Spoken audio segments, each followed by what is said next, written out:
Alors, cette journée pour les emplois de la famille que nous avons souhaitée conviviale est une réussite grâce à la qualité de vos interventions et de nos échanges. Aujourd'hui, plus que jamais, je suis particulièrement fière de représenter les deux branches professionnelles des assistantes maternelles et des salariés du particulier employeur. Tout d'abord, en tant que permanente fédérale à la FGTA-FO et comme présidente de la CPNEFP assistante maternelle.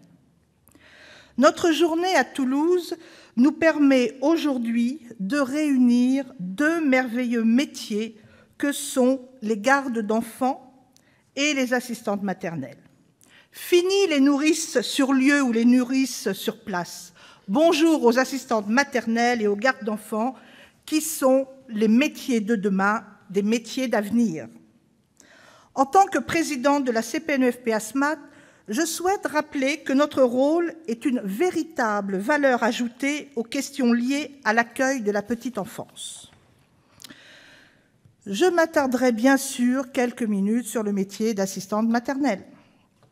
Il y a 10 ans, comme le rappelait Madame Lamy dans son discours d'introduction, était signé l'accord de formation des assistantes maternelles par les partenaires sociaux, la CFDT, la CFTC, la CGT, le SPAMAF et la FGTA-FO, et bien sûr la FEPEM.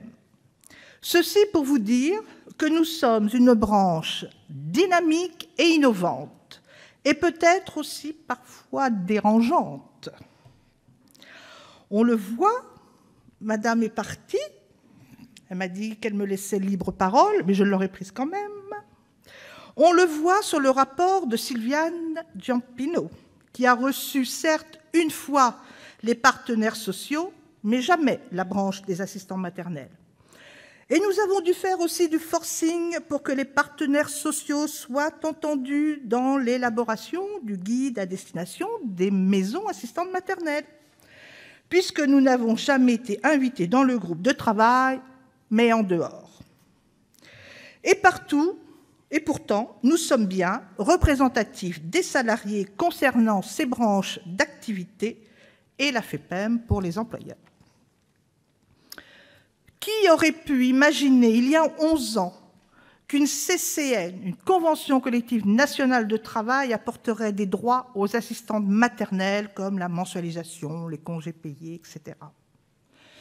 Qui aurait pu imaginer qu'il y a 10 ans, que les assistantes maternelles pourraient, comme tout salarié, partir en formation pour améliorer les compétences, et qui aurait pu imaginer qu'elles pourraient obtenir un jour une certification assistante maternelle garde d'enfants, un titre de niveau 5 comme le CAP, qui valorise ses compétences.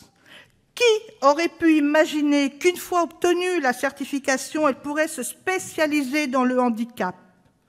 Eh bien, tout ceci, c'est grâce à une branche professionnelle, dynamique, innovante, volontaire, engagée. Et j'en profite pour remercier tous les acteurs que forme la CPNEFP, qui a pour but, comme je le disais tout à l'heure, l'emploi et la formation. Et bien sûr, l'Institut Hyperia, mandaté par les branches professionnelles. À vous, assistante maternelle, vous faites un métier merveilleux. Je l'ai exercé pendant 15 ans. Enrichissant, mais parfois difficile.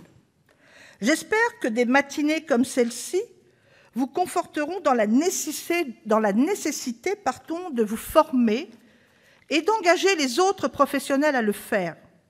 Vous êtes nos ambassadeurs de demain. À vous, financeurs, prescripteurs, régulateurs, j'entends souvent dire qu'il n'existe pas de certification dans le secteur autre que le CAP Petite Enfance. Devinez mon étonnement et parfois mon agacement quand on veut faire croire qu'il n'existe que cela. CAP boucher, c'est bien pour un boucher.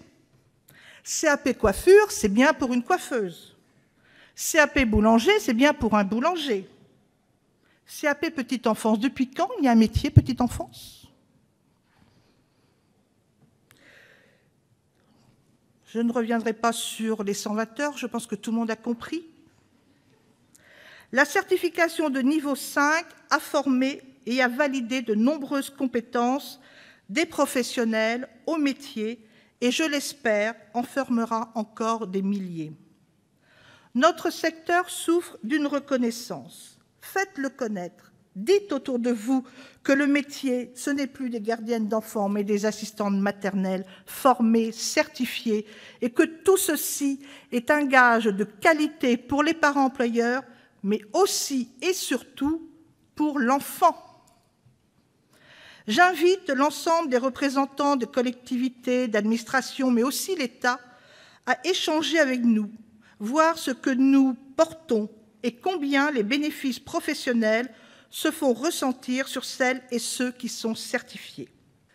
Je vous remercie de votre participation et j'espère que nous irons dans d'autres villes, et je crois bientôt, pour refaire ce même genre d'exercice. Merci à tous, merci d'être venus.